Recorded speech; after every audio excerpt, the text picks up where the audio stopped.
Olá, muito bem-vindos a mais um episódio. Eu quero agradecer a todos que já estão seguindo o canal da Laila Cavalcante e comentam e fazem parte desse projeto junto comigo. Hoje eu estou com uma pessoa muito especial. Vê se vocês descobrem quem é. Ele virou um dos maiores palestrantes do país e fala sobre felicidade. Já descobriram? Mas antes, curte, se inscreve no canal e já deixa o seu like, que é muito importante pra gente. E agora vamos lá. Eu estou aqui com o autor de Empreendo Felicidade, Líderes, Valor Presente e o mais novo lançamento dele, Naufrágio dos Afetos. Um cara que gosta das relações humanas e usou a sua trajetória profissional e história de vida para construir um olhar e um pensamento sobre o humano diferenciado. Eu estou com nada mais, nada menos que Pedrinho Salomão. Seja muito bem-vindo! Prazer estar com você. Super prazer. Ai, Pedrinho, conta pra gente essa sua história de vida maravilhosa que eu não me canso de ouvir. Obrigado, meu amor. Que bom saber que você tem um canal, né? Você que dá tanta voz, que produz tantas coisas, junta tantas pessoas. E acho que minha vida também é feita de um monte de junções, assim. Acho que a própria ideia de falar de felicidade, que foi orgânica, porque eu fui falando sobre as relações humanas e o que de mais diferente tem em nós humanos, né, o que diferencia a gente hoje, humanos, do restante dos animais é esse desejo de felicidade, que acabou caindo em prateleira, em livro de autoajuda, em fórmulas muitas vezes mágicas. Né?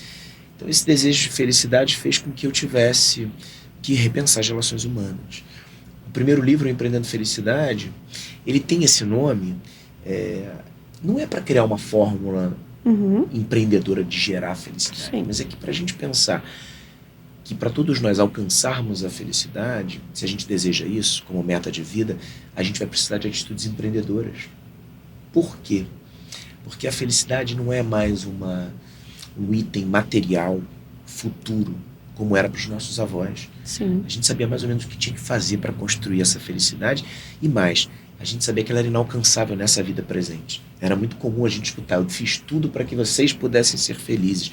Eu construí tudo para que os meus filhos pudessem experimentar essa felicidade. Hoje a gente vive num mundo em que o material está perdendo um pouco o espaço pro espiritual, pro existencial. Então pensar na felicidade hoje, na gestão de filhos, de relações afetivas, de trabalho, de legado, de longevidade. Eu falei aqui no off, né, que é um dos grandes dilemas que a gente tem. Viveremos mais para quê?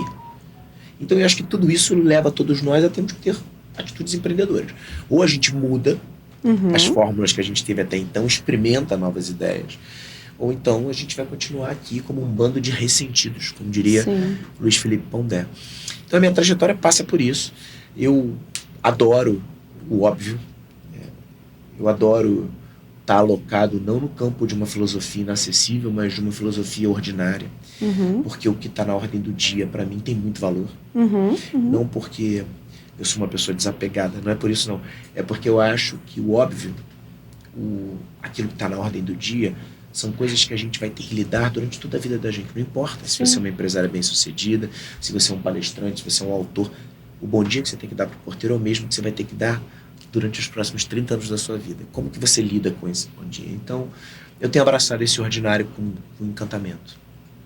Não, e não só isso, né? Eu acho que o óbvio e o ordinário é aquele assim, a mesma energia que você gasta para viver a felicidade é a mesma energia que você gasta para reclamar. Então, isso. Por que você não vai buscar a felicidade? Por que você não vai buscar o belo, o amor em tudo que você faz? Perfeito. Por que não? Né? Para que você vai viver reclamando? Isso? Eu falo isso muito com os meus filhos. Eu falo, gente, vamos lá, eu quero entender. Qual a lógica? Vai resolver o seu problema? Vai solucionar? Vai te trazer alguma coisa de bom você ficar aqui reclamando, chorando a vida, chorando pitanga? Vai te trazer resultado? Não. Se a gente fizer assim, se a gente colocar uma solução, se a gente buscar uma solução, se a gente tratar bem, se a gente usar o amor como ferramenta na nossa vida, o resultado vai ser melhor? Vai, mamãe, acho que vai. Você vai se sentir melhor? Antes de tudo, você vai se sentir melhor? Aí eles, vou. Falei, então, vamos mudar um pouco a mentalidade? Aí, rapidamente, eles já mudam. Eles estão fazendo uma apresentação, eles fazem yoga. Aí eles estão fazendo Os dois? Aí eles estão fazendo uma apresentação de yoga para apresentar. Aí na última apresentação, eu não posso assistir mais as aulas, né? Já é secreto. Já é secreto. Pra não ter spoiler. Pra não ter spoiler. Mas a babá filmou. E aí eles estavam conversando com a professora de yoga. Não, porque a gente tem que ver a solução e o belo em tudo que a gente faz. Gente, meu orgulho! Gente. Mas tem um trato. Você acha que tem um trato? Essa tua alegria, esse teu alto astral, né? Te falei isso quando a gente se encontrou lá na sua loja. Né? Tem uma coisa cativante. Você acha que isso também é biogenético, biopsíquico? Você acha que isso tem a ver com a sua constituição? Porque eu penso um pouco assim que temperamento é destino, sabe? Temperamento é destino. Eu acho que tem pessoas que podem ser jogadas em qualquer ambiente que vão ver o lado positivo. Isso é verdade. Eu vejo isso, assim. Né? Você não acha que é, não? Pode ser, mas assim, eu tenho 6 irmãos. 2 viveram ali junto comigo, cresceram junto comigo. E são completamente diferentes? Completamente diferentes. É engraçado. É doido. Mesmo os meus 2 filhos, eles são completamente diferentes um do outro. Mas tem uma essência que liga, né? Não, sim. Essa coisa o lado positivo, para quem acredita na força das palavras, você tem que tomar muito cuidado, né? Porque o reclamar é clamar 2 vezes por alguma coisa. Né? Então, toma cuidado, né? Porque se o universo te atender, você tá lascado, né? Se você for ficar reclamando... E tem esse recorte do ressentimento que eu falei aqui, né? O Pondé é o autor que... O Luiz Felipe Pondé é o autor que melhor tem trabalhado a ideia do ressentimento. E pela lógica do Pondé, pela análise filosófica e sociológica do Pondé, o que ele traz é que daqui a 500 anos a gente não vai ser lembrado como uma geração tecnológica, hiperconectada, que avançou na medicina. E ele diz que nós todos seremos lembrados como um bando de ressentidos. E ele leva esse ressentimento, inclusive, ao desejo coletivo, associado não só ao desejo, mas esse desejo que se transforma em direito de sermos felizes. E a pergunta que a gente pode fazer, né, não necessariamente todos nós, é: será que é um direito? Assim, será que a gente tem que ser feliz a todo momento? Porque a gente tem lidado com isso, né? A gente coloca os filhos na escola e qualquer dor infringida pela escola é um motivo da gente ir lá e processar a escola. Se os nossos filhos têm uma frustração no esporte, a gente vai lá e acha que a gente tem que arrumar culpados. Será que a própria geração de felicidade ou percepção de felicidade também não está na ausência dela? Um equilíbrio que é tão difundido hoje através de uma técnica como a yoga, ou né, num curso possível de ser aplicado para que você encontre o equilíbrio de vida, ou em qualquer outro trabalho, né, que você acaba assistindo, por exemplo, em convenções corporativas, eu faço muito. Será que esse equilíbrio está de fato sendo exercido? Será que a gente está de fato permitindo que exista esse equilíbrio entre a dor e o amor? Você falou do amor como método. Você não falou assim, mas eu entendi isso como método.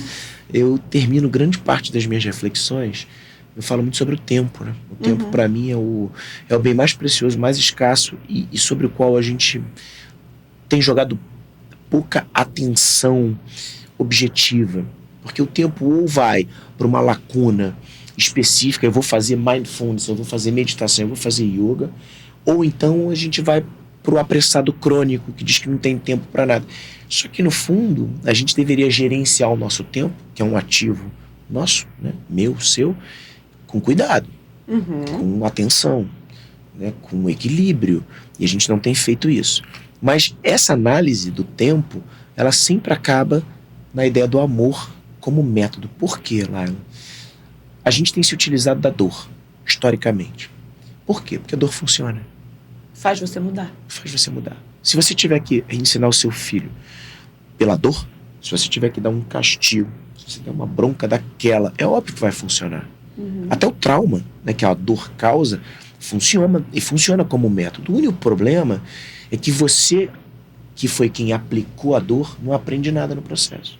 Porque você simplesmente privou alguém de alguma coisa, você usou a sua força, muito provavelmente, se for no caso corporativo, o crachá que você tem, ou se for no caso familiar, a possível experiência ou quem sabe, o poder que você tem para causar no outro um aprendizado pela dor. Se você escolhe o amor, onde que você cai? Você cai nessa ideia do tempo. Você só consegue ensinar alguém se utilizando do amor se você tiver tempo. Não dá para você escolher, em vez de dar uma bronca no Benício, conversar com ele e achar que uma conversa de 30 segundos vai dar certo, porque não vai. Você vai precisar de 5, quem sabe de 10 conversas. E talvez o método que você esteja usando não funcione para que ele entenda como receptor. Aí você vai ter que ser criativo. Bom, já temos a criatividade aí e a insistência. Você pode ser um ateu, você vai ter que usar da fé, porque quando você acha que não vai dar certo, você vai se apegar a tudo e falar, não é possível que não vai dar certo.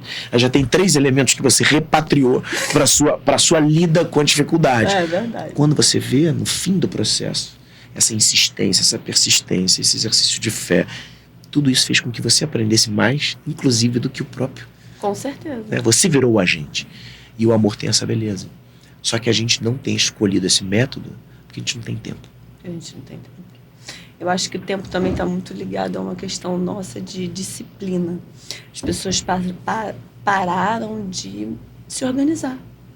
Saem atropelando, saem fazendo, ninguém se planeja, ninguém faz nada, porque, né, quando se a gente lê, estuda, disciplina nada mais é do que você ter liberdade, porque a partir do momento que você tem disciplina, você sabe ali, olha, isso aqui é o essencial que eu tenho que fazer. preciso fazer? Isso aqui não é essencial, então vamos organizar aqui o que é essencial. Se eu faço o que é essencial, eu tenho a liberdade para fazer outras coisas e eu tenho tempo. E as pessoas meio que se perdem nisso, nessa questão, né? E saem fazendo. Eu tenho que fazer. Mas você tem que fazer mesmo? Já parou se você tem que fazer mesmo? Será que é essencial isso tudo que você tem que fazer? É essencial para você? É essencial para os outros? É essencial para quem, né? Assim, o que você tem que fazer. Eu acho que as pessoas perderam um pouco essa noção do que é realmente essencial, do valor efetivo das coisas, dos seus atos, né? Do que é realmente importante ali. E aí, realmente, ninguém tem tempo para fazer absolutamente nada, porque você... E eu acho, assim, um pouco com a pandemia, não sei se você, pelo menos eu, no mundo corporativo, eu notei, as pessoas desaprenderam o que é respeito em termos de regras da própria disciplina. Da própria disciplina. Porque você está disponível 24 horas, 365 dias do ano. Então, as pessoas acham que você não tem família, que você não tem casa, que você não pode parar para comer, que você não pode fazer um exercício. E aí você acaba levando isso para dentro de casa, você acaba levando isso para a rua, você acaba levando isso para todo quanto é lugar. E aí, quando você vê, cara, você não consegue fazer nada. Você não se organiza, você não consegue fazer nada. Você está disponível para o trabalho. Se não estiver disponível para o trabalho, você não consegue ganhar dinheiro, você não consegue gerir só... Mas você fala, gente, calma, vamos dar um step back. E eu acho que o mundo, hoje em dia, meio que já começou a entender que... Sem dúvida. Temos que dar Estamos nesse tempo. Alguns passos muito para trás e dar calma. Não, calma. Vamos sentar e vamos reorganizar. E essa coisa do tempo, além da gente não ter, como você falou, o tempo das coisas, a gente também não sabe mais esperar. O desespero, essa incapacidade de esperar, né, o desespero nesse sentido, ele é extremamente aplicável aos tempos que a gente está vivendo. A gente não quer mais esperar por nada, nem o tempo das coisas, né? Se a gente gosta de comer mamão papai de manhã, a gente quer comer durante o ano inteiro, mas ele só dá durante 3 meses no ano. Então o mamão que você vai ter, ele não é um produto, né, que esperou o seu tempo. Byung-Chul Han tem um livro interessante que ele fala sobre a volta ao jardim. Ele, como um grande filósofo que é, sul-coreano, radicado na Europa, na Alemanha, ele conta nesse livro, né, que ele gastou 3 anos da vida dele na fria Berlim para rever um jardim, para cuidar de um jardim, porque ali ele se reconectou com o tempo das coisas. E a gente eu acho que a gente tem que buscar essa reconexão, principalmente quando a gente tem uma responsabilidade muitas vezes não percebida de uma geração, né, que está vindo com a nossa ausência física e com a ocupação, com a substituição dessa nossa ausência física por uma presença de bugigangas ideológicas, né? Porque o que a gente vê hoje na internet, e vale aqui uma digressão, assim, né? Uma super digressão. Eu acho que a internet é espetacular. Se você me perguntar qual é a gestão que eu faço com os meus filhos, quase 11, quase 8, né? É de quase que uma liberdade total. Eu não tenho problema, eu nunca tive problema, nem do Bento ou da Maria seguirem modas ou virem coisas na internet que não foram faladas por mim.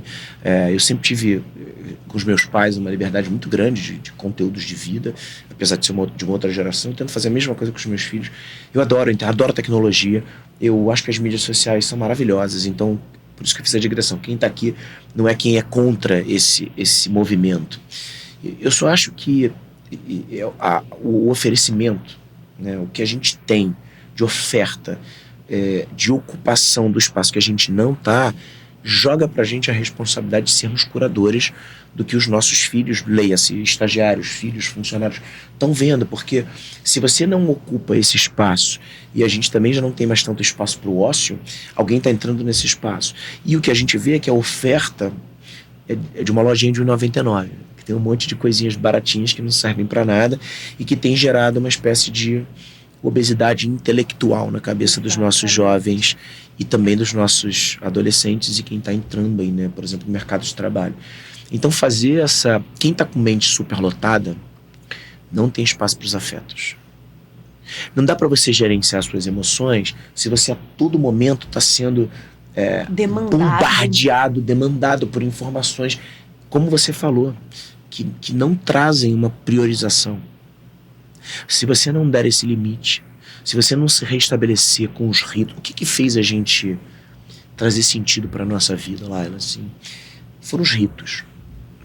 O que a gente consegue fazer em bando, o que a gente consegue dar de significado. E o Val Harari, que lançou agora o Nexus, né, um livro muito bom que fala sobre a história da informação, mas que escreveu Sapiens, que é um grande divisor de entendimento, né, da história humana, com todas as, óbvio, né, com todos os possíveis exageros que tem no livro, mostra que a gente se estabeleceu por conta dos nossos ritos. E não só Sapiens, mas a história humana mostra isso, né? Eu estudando agora com o Bento, a gente está falando de escola aqui, eu estudando com o Bento agora no 5º ano, a última matéria dele de trimestre agora foi sobre a história da informação.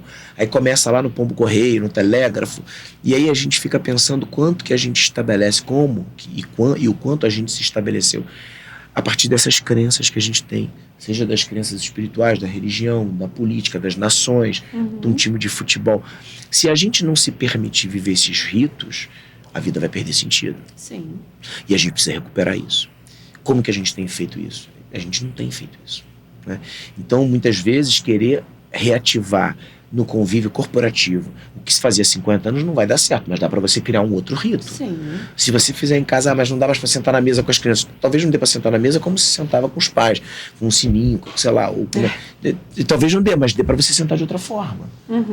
Dá para você buscar o conteúdo de outra forma. Então, eu acho que e isso tudo que a gente está falando até então só joga para todos nós um protagonismo como nunca antes experimentado.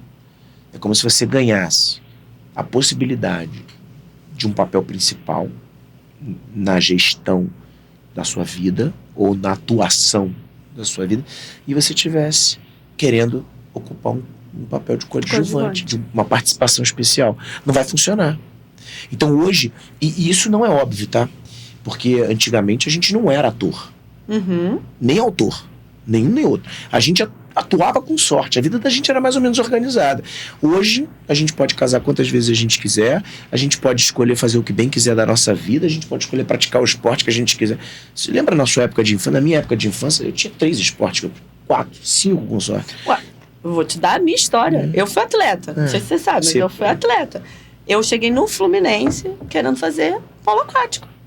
E aí? Sabe o que o professor falou pra mim? Falou, então, não, você é menina. Sabe o que você vai fazer? Fazer nado sincronizado. Aquilo ali é esporte de menina. Aí eu falei, tá bom. E foi. Olha só que coisa. Foi anos da minha vida. Amigas maravilhosas. Minha treinadora Magali Cremona, que eu amo. Foi. Mas era isso. Você não podia, você não tinha o direito. fazer polo aquático, você tem direito a fazer nada sincronizado, não vai fazer nada sincronizado. E a gente aceitava. E a gente aceitava. Hoje em dia, quantos esportes tem? Eu penso nos meus filhos, quantos eu já coloquei. Aliás, essa é uma salvaguarda, é super importante para o que a gente está falando do esporte. O esporte é uma zona em que ainda determinadas ideologias que muitas vezes atrapalham mais do que ajudam a construção de caráteres ainda não chegaram com tanta força. Então, no esporte, a derrota ainda é parte fundamental do processo. Sim. A maior parte da vida da gente, a derrota quer ser subtraída. A dor no esporte a dor é objetiva. Não tem como você não ter dor no processo de, por exemplo, ser uma nadadora ou um jogador de futebol. Né? Não tem como.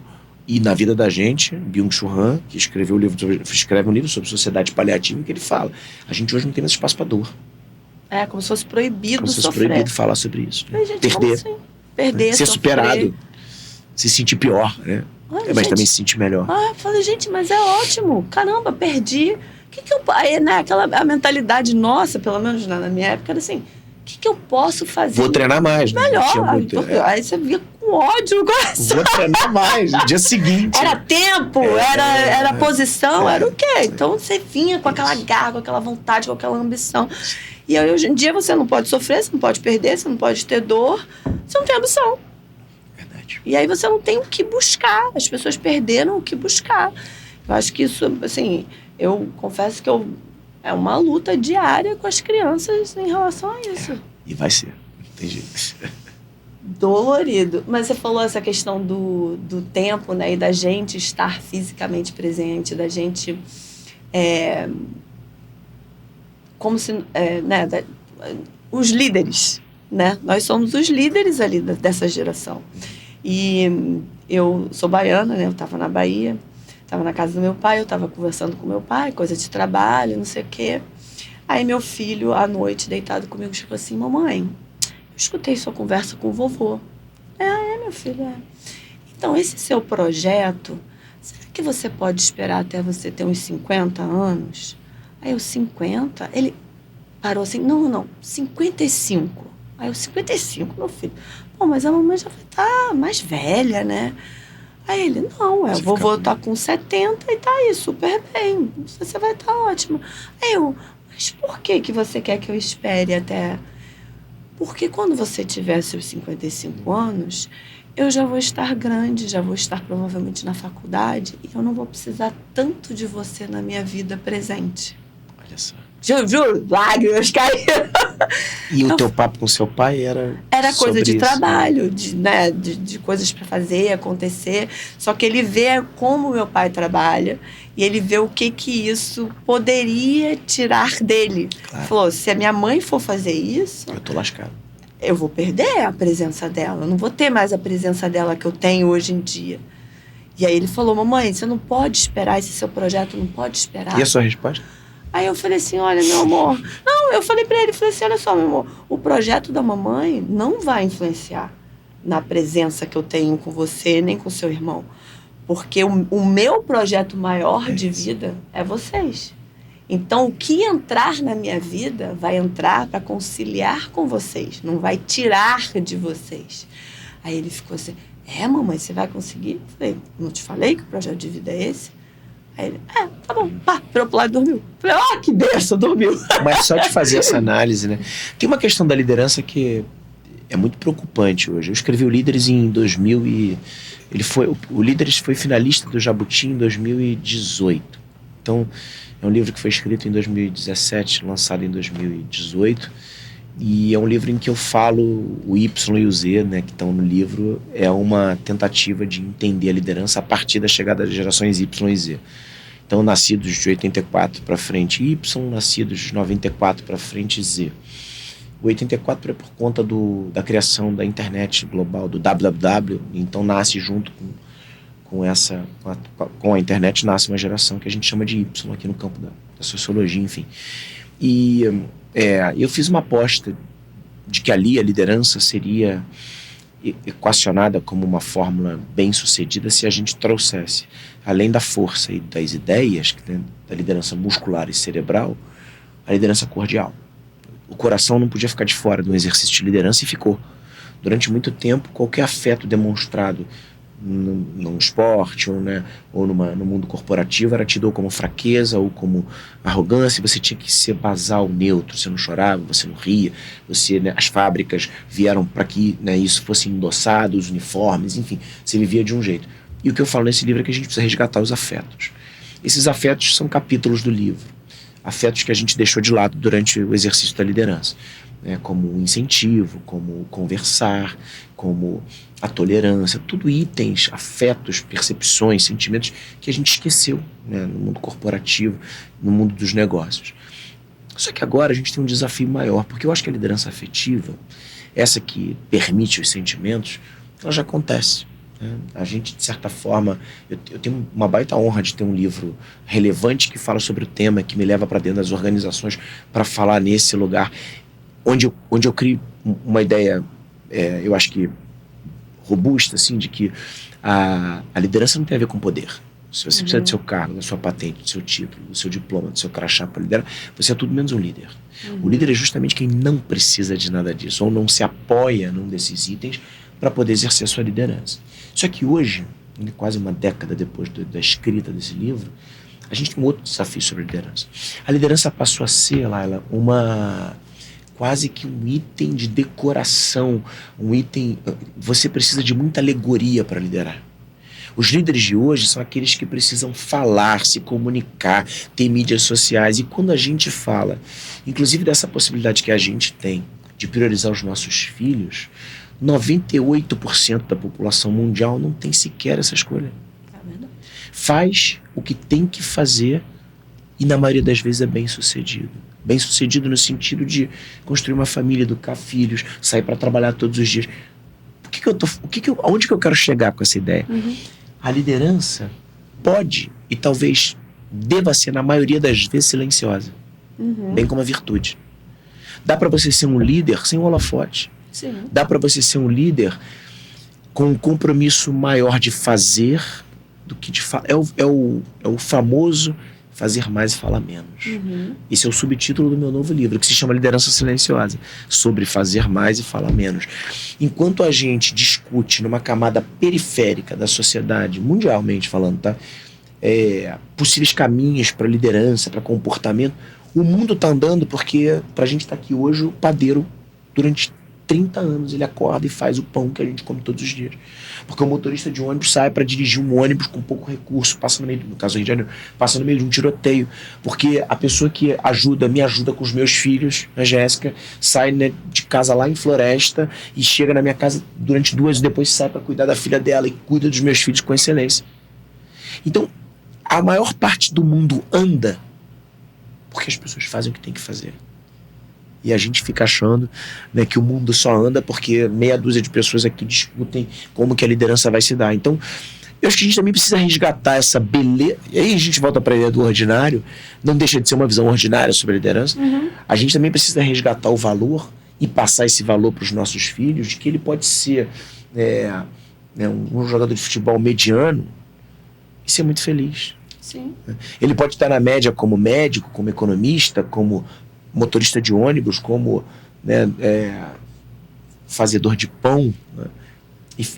e encontrar uma possível felicidade nisso. Tem a ideia do equilíbrio. Então eu acho que a gente também tem que ter, nós todos temos o desafio de desmistificarmos um pouco essa ideia da liderança, porque eu vejo escolas hoje, eu faço muita palestra para escolas, eu vejo muitas escolas hoje, às vezes o slogan é criando líderes.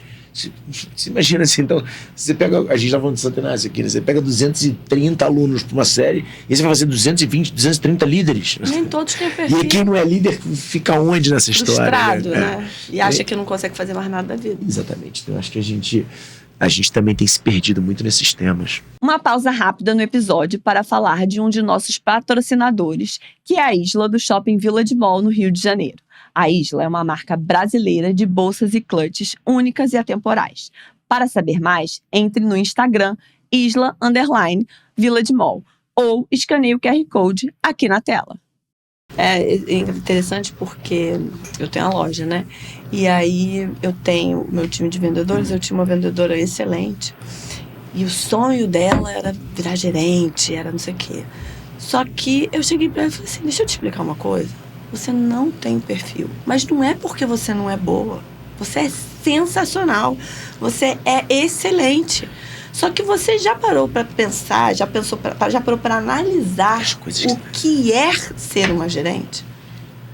O que tá embaixo desse rol, desse, né, gerente? O que vem abaixo disso? O que você tem que fazer? Você tem as qualidades? É algo que você gosta de fazer? Ou você realmente gosta de vender, né? De estar ali na linha de frente, de lidar com pessoas, né? Pessoas, eu digo clientela, e não pessoas, uma equipe. Aí ela passou assim, uma semana pensando. Ela voltou para mim, realmente, né? Eu acho que eu não tenho. Mas é porque... E aí ela veio falar, é porque colocam na gente esse, né, como se fosse uma tarja. É obrigado, né? Você tem, para você chegar a algum lugar, você tem que, daqui você tem que vir para cá. Não, você pode daqui, chegar aqui em termos financeiros e monetários, sem precisar... Daquela responsabilidade que talvez você não queira ter. Ou que você não tenha, você não saiba lidar com aquela responsabilidade. Mas a nossa geração YZ faz isso com excelência. Abrir mão de status por conta de uma adequação maior ao seu, né, a sua capacidade de executar ou não alguma coisa. Inclusive no Líderes eu falo sobre isso. Eu falo sobre a beleza que existe em muitos jovens assistirem, inclusive com os pais, mas assistirem seus chefes fazendo o que fazem e dizer: eu não quero esse trabalho para mim. Quando pra gente era o contrário, né? Você entrava num lugar para chegar sempre meritocraticamente num lugar maior. E hoje a gente vê os jovens dizendo: não, eu quero ser especialista, eu quero trabalhar com edição aqui, eu quero ficar na minha, eu quero... E é muito bonito isso. Eu tenho uma experiência muito prazerosa com meu filho. As crianças ensinam muito pra gente, né? Principalmente porque elas não têm as camadas que a gente tem para experimentar a vida como ela é, como a vida se apresenta. Meu filho tem 10 anos e ele joga futebol federado como projeto de vida há 2 anos e pouco, assim. Há 4 ele faz parte de times de competição. E o Bento, como um menino que performa bem, que tem uma parte física muito boa, o Bento é forte, alto, a biodinâmica dele é toda adaptada ao futebol, principalmente, assim. É natural que ele receba convites, né, para sair da posição ali de zagueiro, de lateral, e vai jogar de meio de campo, vai jogar de atacante. E é engraçado, porque na minha época, né, tinha coisa de você ser o camisa 10, né? 10, você ser o atacante, você fazer gols. E ele sozinho, né, escolheu a lateral esquerda, que é uma posição tática. É uma posição onde você precisa de muito mais inteligência de jogo do que de uma habilidade extraordinária. E ontem aconteceu uma cena engraçada sobre isso, porque eu encontrei um grande amigo, né, que é um cara que tira fotos de eventos há muito tempo. O Tiago é um cara que eu adoro, e ele acompanha o Bento há muito tempo. E aí eu tava chegando no evento, ele falou: que bom poder fotografar o Bento no campeonato e tal. E ele continua na lateral esquerda? Eu falei: continua. Ele falou assim: eu tenho visto nos vídeos, mas ele não vai continuar. Ele falou: tem como, cara, ele vai sair, vai pra meia, vai jogar de meia, vai jogar de... Eu falei: cara, será? E aí acabou o campeonato e ele falou assim: tô te falando, cara, não dá não, cara, ele tá jogando muita bola, tal. Aí eu falei isso pra ele, né? Eu falei: filho, o Tiago veio te elogiar aqui, falar da coisa da meia, tal. Ele falou: papai, eu gosto da ala, eu gosto da lateral, eu gosto de fazer o que eu faço.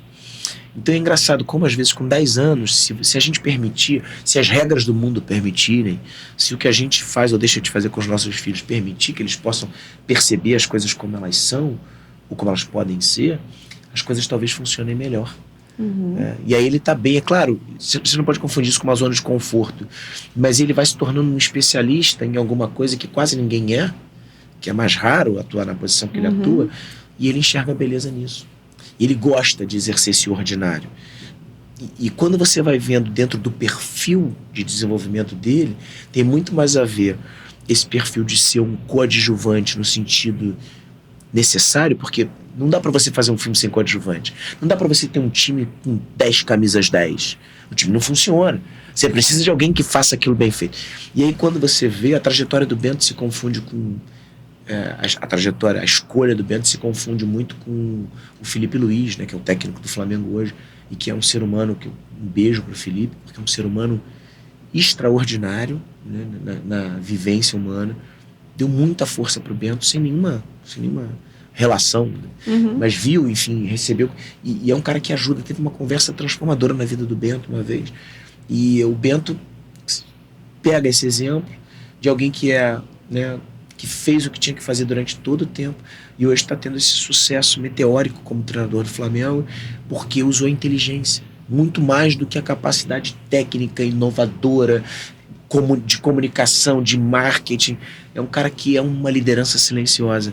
E para fechar essa ideia da liderança silenciosa, nessa conversa que o Bento teve com o Felipe, numa concentração de jogo, uma das milhões de coisas maravilhosas que o Felipe falou, uma me marcou muito. Quando ele falou que depois de um tempo, todas as vezes que ele era contratado por um time, ofereciam para ele a braçadeira de capitão, pela liderança que ele exercia. E ele falou pro Bento, meu filho, o seguinte, falou, Bento, eu nunca quis usar essa braçadeira. Por quê? Como lateral esquerdo, a gente tem pelo menos metade do jogo escutando o treinador do nosso lado, porque a gente está na lateral esquerda, onde está o banco de reservas. Então se eu sou a primeira pessoa que estou escutando o que o treinador está me dizendo, eu tenho obrigação, eu não preciso da braçadeira para passar isso para frente. Olha que profundidade no exercício, né, da liderança ordinária, do que tem que se fazer. E aí o Bento, foi engraçado porque o Bento, eu não sei se o Bento já desejou, mas o Bento nunca deu valor para essa braçadeira de capitão, porque ele fala, ele teria um perfil mas porque ele fala, e aí ele exerce desde essa conversa essa liderança orgânica, que não precisa da indumentária, no caso. E eu acho que tem uma beleza muito contundente nisso, assim, de você entregar valor pro ordinário. A gente disputou um campeonato, de novo, a coisa do esporte que você tem, né, que eu tenho. O Bento disputou um mundial, foi campeão mundial na Espanha, um negócio mágico, com uma equipe maravilhosa. A gente vai até se juntar, a gente vai estar gravando aqui na semana da gravação. Esse time vai jogar de novo em Teresópolis agora. E a gente viveu uma experiência mágica. Foi o que de mais extraordinário eu vivi na minha vida. Foi uma semana na Espanha, ganhamos um título inédito, imagina, uma glória, assim. E aí, quando a gente voltou de novo, indo para a escola do Santo Inácio, no dia seguinte, o Bento me abraçou no elevador e falou assim, papai, eu adoro a nossa rotina. Aquilo para mim, eu zerei o joguinho da vida, porque ele tinha acabado de voltar de uma experiência que para mim tinha sido extraordinária, e ele conseguiu construir a ideia de que a rotina dele era muito legal, de ir para a escola, de acordar cedo, tomar café, a gente brinca, tal, pegar a bicicleta e ir para a escola. Então, quando a gente consegue entregar valor pro ordinário, aí o extraordinário vem como bônus. E eu acho que a gente precisa fazer isso na nossa vida, nas nossas relações afetivas, né, no que a gente faz profissionalmente, na nossa existência como ser humano, no nosso convívio com o grupo, seja no condomínio do prédio, no esporte que a gente pratica, na academia que a gente frequenta, e a gente precisa resgatar isso. Não tem outro caminho. Não tem outro caminho. E seus outros 2 livros? A gente já falou do primeiro, já falou do segundo. Vamos falar agora do Valor Presente e Naufrágio dos Afetos. O Valor Presente, ele nasce, eu vou desconstruir toda a ideia romântica desse livro, que tem um prefácio do genial Leandro Carnal, né? Por si só, eu brinco que é um problema chamar o Leandro para fazer um prefácio de livro, porque o prefácio é melhor do que o livro todo. Você não quer mais lançar o livro depois que você recebe o prefácio. Mas o livro nasceu de uma brincadeira que eu fazia e faço ainda durante muito tempo, de não entender, de não conseguir entender a pressa que as pessoas têm para entrar no avião e para depois sair do avião lá. E essa brincadeira que eu postava nas redes sociais, né, trazia muita reflexão para as pessoas, porque eu falava que era um momento em que a gente mostrava as nossas relações desumanas, né, e eu comecei a perceber que as mesmas pessoas que tinham pressa de entrar eram as mesmas que queriam sair do avião. E existe uma dicotomia de desejos, né, porque se você quer entrar, por que você quer sair?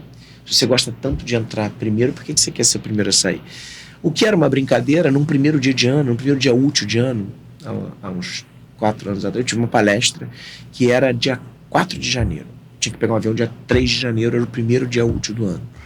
Eu fui para o aeroporto, e aí quando começou, chamaram para o embarque, vai ser num portão e tal, uma multidão se aglomerou na fila, assim, as pessoas estavam brigando por uma fila que nem tinha começado, o avião o gate não tinha aberto, assim. E eu fiquei observando, peguei um caderno que eu tinha, estava tão lotado que eu lembro que eu estava sentado no chão do aeroporto Santos Dumont, aqui no Rio de Janeiro.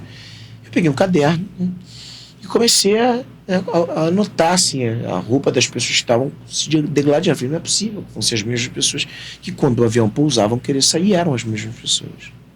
E eu comecei a pegar todas o que essas pessoas tinham. Eu falei, quais são os motivos? Né? Tem mala?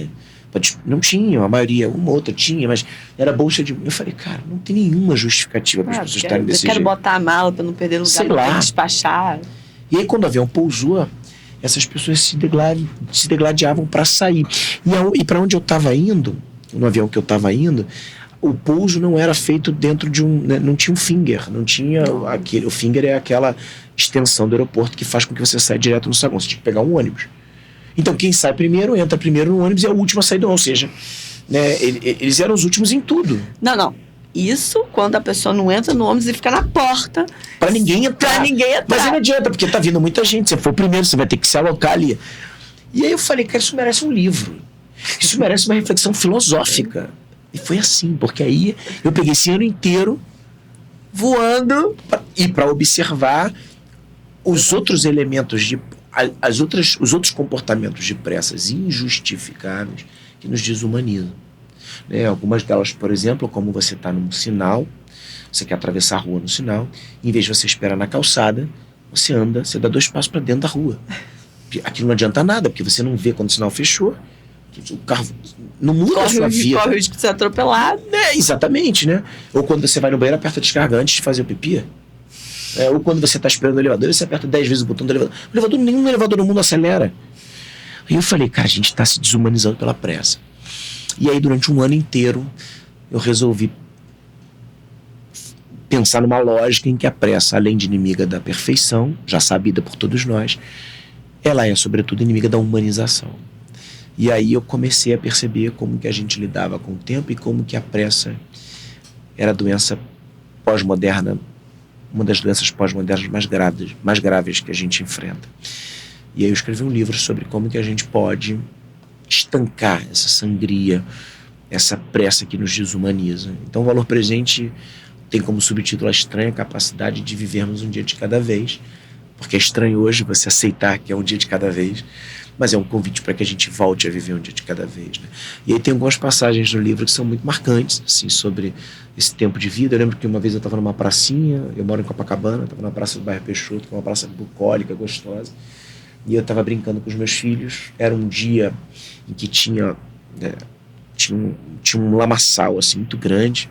Minha filha era pequena, o livro foi escrito em 2020, então a Maria tinha 3 anos, 3 para 4 anos, e aí ela queria brincar na lama.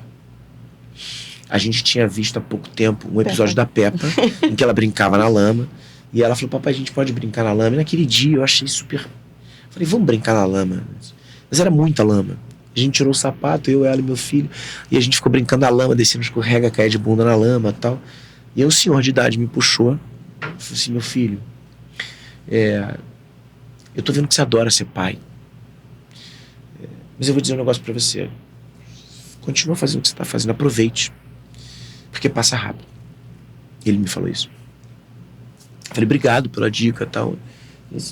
Não, curta seus filhos. Só que aquele passa rápido que a gente tá acostumado, aquele dia me bateu quadrado. Eu falei, mas por que passa rápido se o tempo é o mesmo? Por que passa rápido? Que história é essa? Eu já escutei isso 1 milhão de vezes na minha vida, mas naquele momento eu falei, passa rápido. Não passa rápido. É o mesmo tempo que eu tenho, que eu teria para fazer outra coisa. Agora, se a minha atenção estiver plena para esse momento não vai passar rápido, ele vai ser eterno. Se eu estiver aqui me conectando com os meus filhos, isso será uma lembrança, né, póstuma, inclusive, isso vai ser um tempo eterno.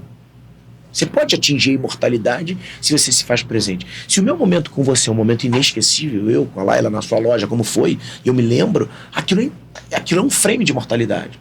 Eu vou lembrar sempre do abraço da Laila, eu vou lembrar sempre da fala carinhosa da Laila, eu vou lembrar de estar com ela ali, de conversar, de receber todas aquelas mulheres, né, naquele encontro lindo que a gente fez, que era beneficente. Virou, o frame de imortalidade passou a existir. E aí, eu escrevi um livro para que a gente tente recuperar histórias como essa, que estão aí no livro. Então, é um pouco esse resgate da possibilidade de viver um dia de cada vez, né? Se é que isso é possível, aí cada um. Mas entrando nessa questão do passa rápido, você não acha também que é um pouco um saudosismo? Saindo um pouco do quadrado, né? Sim. Assim, é um pouco do saudosismo, de nossa, que era uma época boa. E aí, se você traz para o mundo um pouco atual, do envelhecimento que acontece, as pessoas passam a ficar muito sozinhas. Sim. Então, talvez também tenha sido assim, um saudosismo de Sim. passar rápido, porque eu tinha muito e hoje em dia eu não tenho mais. Hoje em dia eu estou sozinho. Então, não necessariamente é um passar rápido, porque De não velocidade. teve o frame daquele momento. Por ele ter o frame daquele momento, do passa rápido, porque... Ou a visão romântica, né? No bom sentido. Sim. Eu entendi que ele quis dizer isso, né? Como se fosse uma coisa... Minha filha, é tão bom que você deve aproveitar. Né? Tinha uma beleza na percepção Sim. dele. A ideia da nostalgia, a ideia muito legal, porque o Divertidamente 2 traz os sentimentos, né? E a gente pode...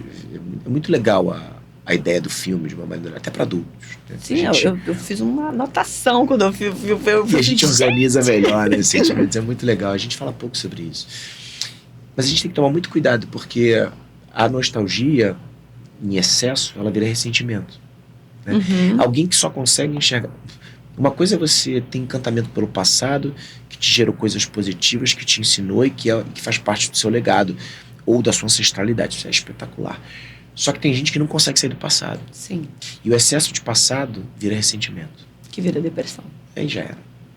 A solidão, diferente da solitude, que é essa capacidade, a solitude é a capacidade de você ficar bem consigo mesmo, é uma necessidade. A solitude deveria virar uma ciência para que a gente experimente a longevidade conversada aqui antes, né, de começar esse papo, que nós todos, a grande maioria, experimentará.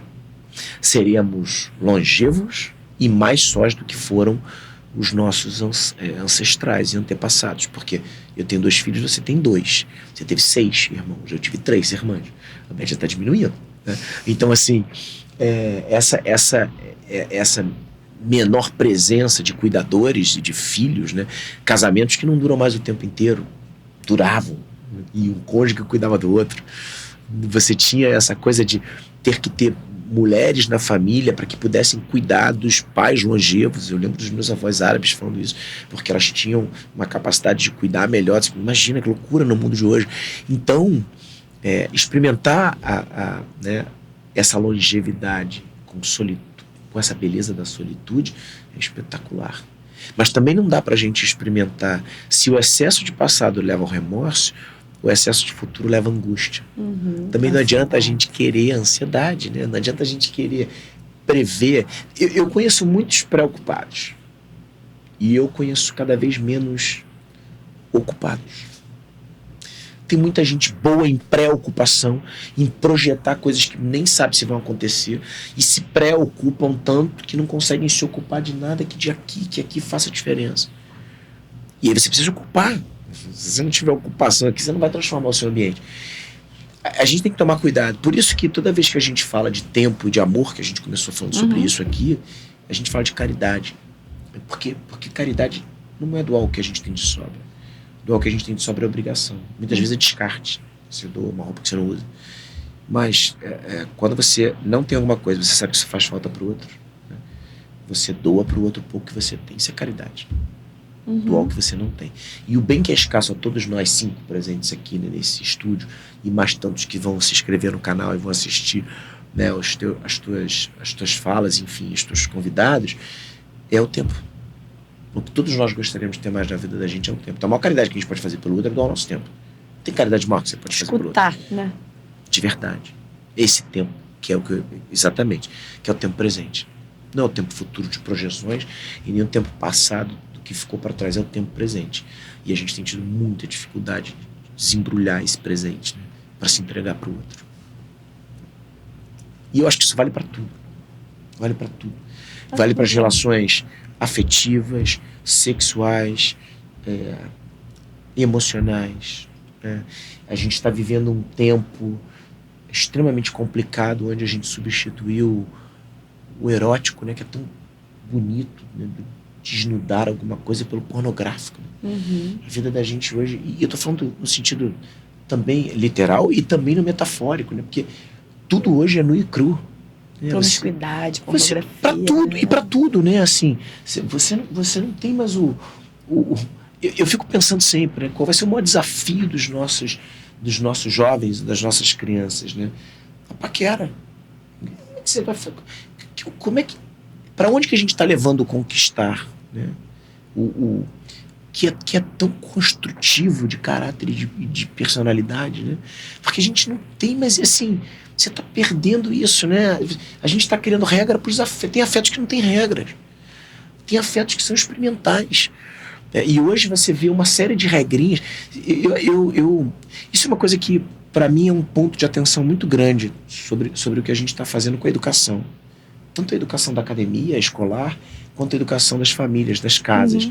Que é tirar determinadas experiências que deveriam ser orgânicas. Hoje o que eu mais escuto é a criança não namora. Mas assim, como assim não namora? Não, mas criança não pode namorar, mas não pode namorar, mas pode, né, experimentar um monte de outras coisas que são piores do que o são namorar. piores. E assim, será que você não tem que construir um novo olhar para esse afeto que desperta a ideia de namorar? Ou é melhor criar uma regra do que não pode? Porque agora tudo não pode, né? Não pode. A gente vem com uma geração que aí você tem que comer 5 ovos, porque aí daqui a pouco proíbe o ovo, né? Daqui a pouco você pode o azeite, aí você não pode. Você vai ver, você está vivendo uma loucura, uma dicotomia. Você bota na cabeça de crianças, né? Você não pode. Você tem que. Você não pode perder. É coisa do esporte, né? Meu filho tomou uma goleada. O time dele é um time competitivo que ganha. Tomou uma goleada de 6-1.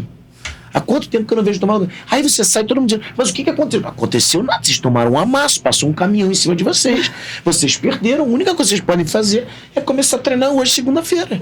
Porque semana que vem tem campeonato. Ou analisar o que você vai dizer o quê? Errado. Não, mas ninguém perde, não. O juiz termina antes. Meu Deus do céu. Né? Você está vivendo isso. Porque a criança chega em casa. Eu tenho uma história que é super emblemática, né?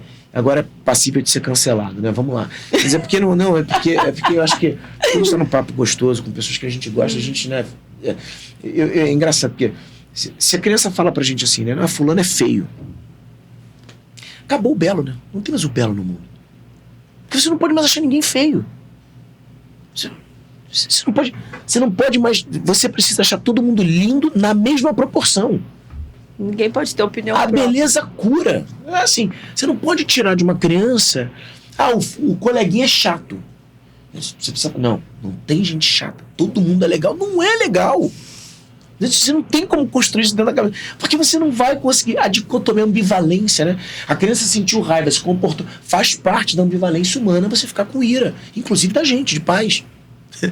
Então, assim, a gente está cerceando, né, os afetos. Eu estou falando tudo isso para entrar no naufrágio dos afetos, que é essa construção, né, os afetos estão naufragando. Ou a gente experimenta uma analgesia coletiva, tá todo mundo basal anestesiado para as dores e para os amores, né? Ninguém pode amar, ninguém pode saber. Você não pode fazer nada, você não pode mais errar. Filhos cancelam pais, porque o pai tem uma fala que não é apropriada para o momento que está. Não é assim, é muito difícil. Como é que você constrói uma sociedade melhor se você condena, sei lá, a Inquisição, a ditadura, e você faz das mídias sociais algo pior, né? Que é cancelar alguém por uma fala descontextualizada que essa pessoa teve. A gente está vivendo, não sei quando que esse vídeo vai ao ar, mas a gente está vivendo agora uma polêmica em jornal de primeira circulação por causa de um assento de avião. Gente, não é possível que a gente vá dar holofote para esse tipo de coisa.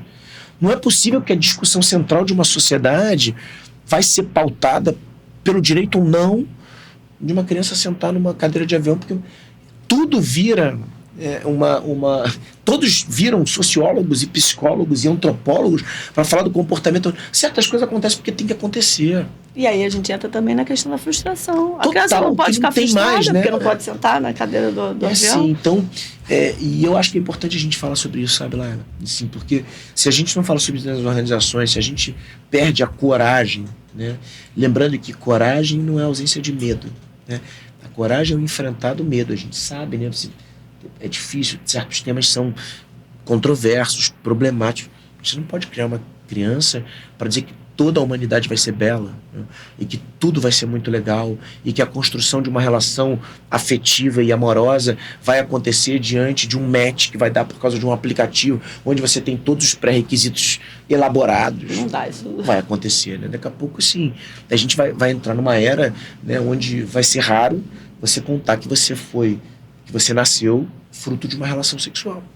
A gente vai chegar nesse ponto. Como é que foi? Jura?